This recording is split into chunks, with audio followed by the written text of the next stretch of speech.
Hey, I'm back. This is Chandler for Melda Production. Today I want to get into MDrummer and I want to show you some tuplet swing, or basically some kind of unconventional ways of getting swing sounds using tuplets. So let's get in there. This one hopefully should be cool, especially if you like maybe older like 90s hip hop or like neo soul. Maybe this will be interesting. So I'm going to be using this sound. I'm just on hip hop 7. It should sound like this.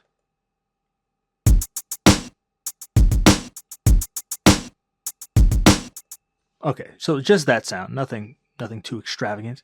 We're gonna go in here in the rhythm editor. I just want to get rid of all these. We don't need all that. So I'm gonna go in rhythm processing, just click clear, cleared out all of these breaks. If I don't have it set, I want velocity range for 100 for this. This is just for testing purposes, just so everything is level matched. And I'm going to show you like 4 different examples just so you can hear them compared side by side, so you can hear what the different types of swing sound like. So go into the first one and let's just make a beat. We'll make something fairly simple like this. I'll use a snare, or bass drum here, snare. Let's hear what this sounds like.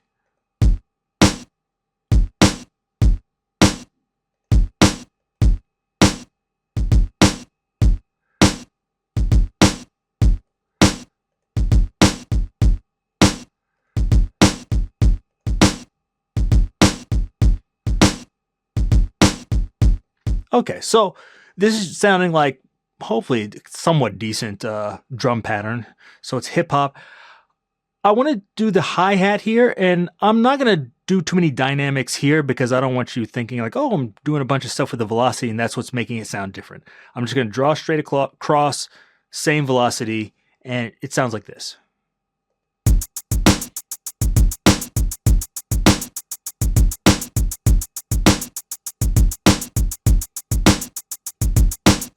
Simple.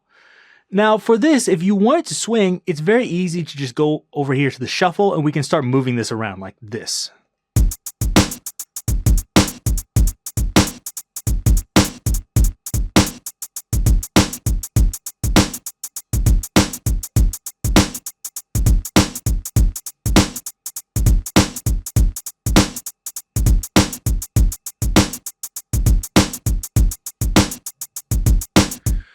So you heard we got different sounds out of that, but that's not always so precise. And also, if I want to do something in my DAW, it's like, okay, is this shuffle percentage the same, etc. So I'm going to show you how you can do this kind of manually. And then also there's another advantage of doing it using tuplets, which I'll show you at the end.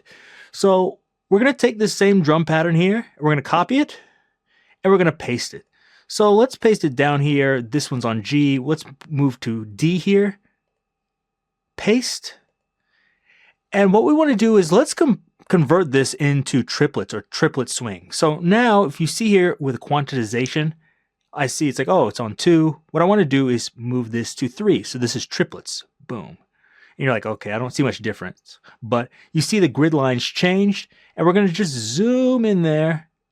And you see when you do this, it's like, oh, wait a second, things aren't quite lined up. So what we want to do is I'm going to manually do this. You can click quantize, but it may not work exactly how we want it. Well, actually, let's try it. So you see we're under quantization. If I click this, let's see if it'll work. No, it kind of moved. This one moved the wrong way. So I don't want that. I'll click this back. Okay. So we're going to move this just down. Everything goes back. So if I quantize it, this actually goes forward, which we don't want that. Move everything just back here like this. And what this is going to do, it's going to have the exact same drum pattern we made before, but it's just going to be in triplets, which is going to make everything have a like really strong swing feel. So like this. It looks pretty much the same. You see some gaps here. And if you want to do this yourself, remember whenever you're dividing it, normally when it's not swung, it's going to be equal on both sides. So here it'd be 4. You'd have hits on the 1 and the 4, or actually 1, 2, 3, 4.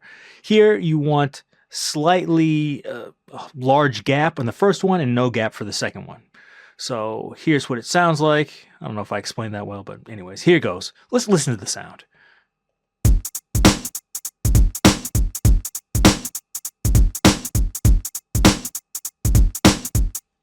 you hear that swinging.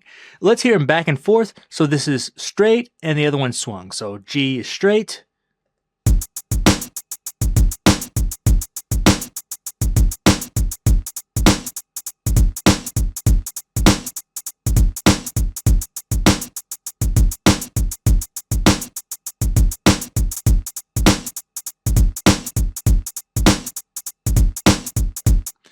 So I'm not changing anything except for the feel of the song by changing it to triplets.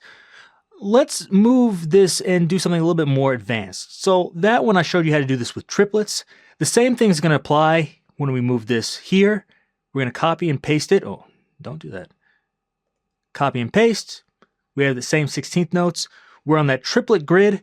We're not going to use triplets this time. We're going to go to 5 quintuplets. So we're going to do the exact same thing. We're just going to look at it here and move these over. So this time, instead of the ratio of like 2 to 1 for triplets, this is going to be 3 to 2. 1, 2, 3, 1, 2, 1, 2, 3, 1, 2. Move everything over. Make sure you don't forget about that bass drum down at the bottom. You move that over also. Now, the lower the number, the less swing it's going to have. So 3, or say the more swing it's going to have. 3 is, or triplets are going to have lots of swing. 5 is going to have a bit less swing than our triplets did, but I'll let you hear that. So this is what it sounds like with the 5 or quintuplets.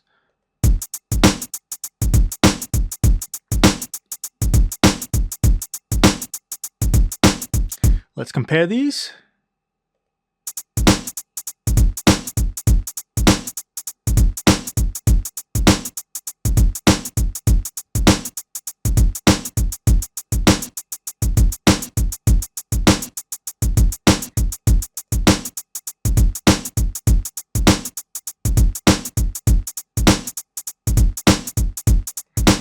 So you can hear with the quintuplets, it's not quite as swung and it's not so over the top. I think the triplets sometimes sound like almost too much, whereas 5, I think for me, just sounds almost just right. It actually kind of reminds me of the Fresh Prince of Bel-Air theme song there. But let's do this one more time. We just did this quintuplets. Now let's do these sextuplets with 7. I always forget that. I think it's sextuplets. We're going to paste it. Boom. Do the exact same thing. Move all these over so they align to the grid. And this time, instead of 3 and 2, this is going to be 4 and 3. You see the ratio there. 1, 2, 3, 4. 1, 2, 3. 1, 2, 3, 4. 1, 2, 3, etc. Make sure everything is lined up on the grid.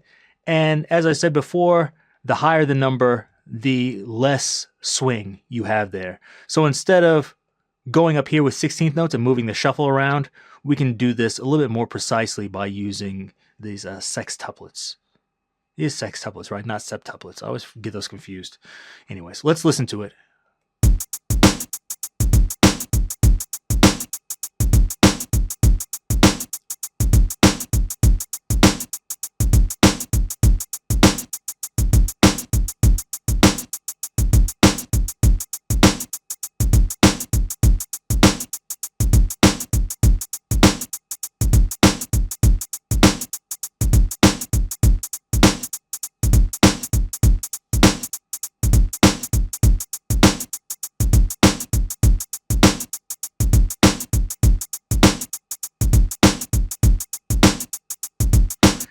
So here, between that quintuplets and sextuplets, it's very similar, but you can hear a difference, or hopefully you can. Just the groove is a little bit different, and I think this can really give you more groove. Now, you might be saying, like, isn't it easier just to adjust the shuffle? And it is. But there's one thing you can do with this that you probably can't do with that. So if I go in here, these are 16th notes. Check to make sure they're lined up on the grid. Everything's perfect. But what you can also do is if I change this to, let's say let's do a shaker here. Okay. I'm going to solo this. And instead of using 16ths here with the other 16th notes, let's use those sextuplets. And just like I said, do the ratio 1, 1, 2, 3, 4. 1, 2, 3. 1, 2, 3, 4. 1, 2, 3. Same thing here. Some of them are actually lining up, as you can see. Some of them, they look like they're a little bit late because they're not hitting in the same place as those 16th notes there. And so if we play this, just the shakers, it sounds like this.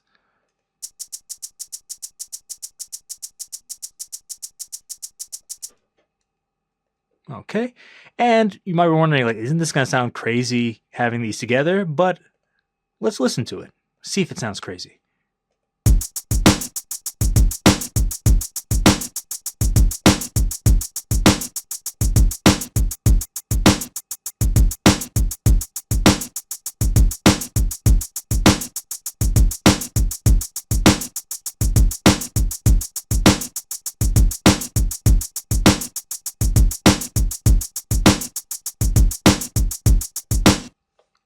So you see, you can combine these together and you get kind of like some groove that you may not get with just the normal hi-hats. And actually, I haven't tried this. Let me see if I try it with the quintuplets, see how much of a difference that makes. This might be too much. So I think if you get too far off, it might start sounding a bit weird, but I don't know. I haven't tried it, so we can listen together and see how far off it gets and how kind of crazy we can get with it. So this is quintuplets instead of those sextuplets. So this will be sound even later. Let's play it.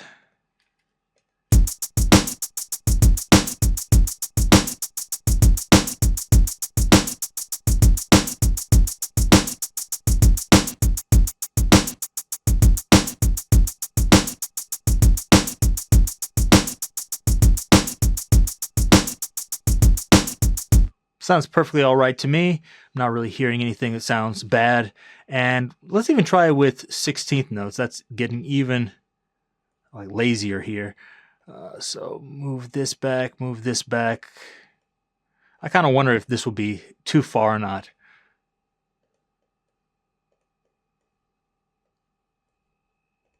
So this will be like having our shakers on swing and our hi-hats and everything else on normal straight time. Let's see if this sounds okay.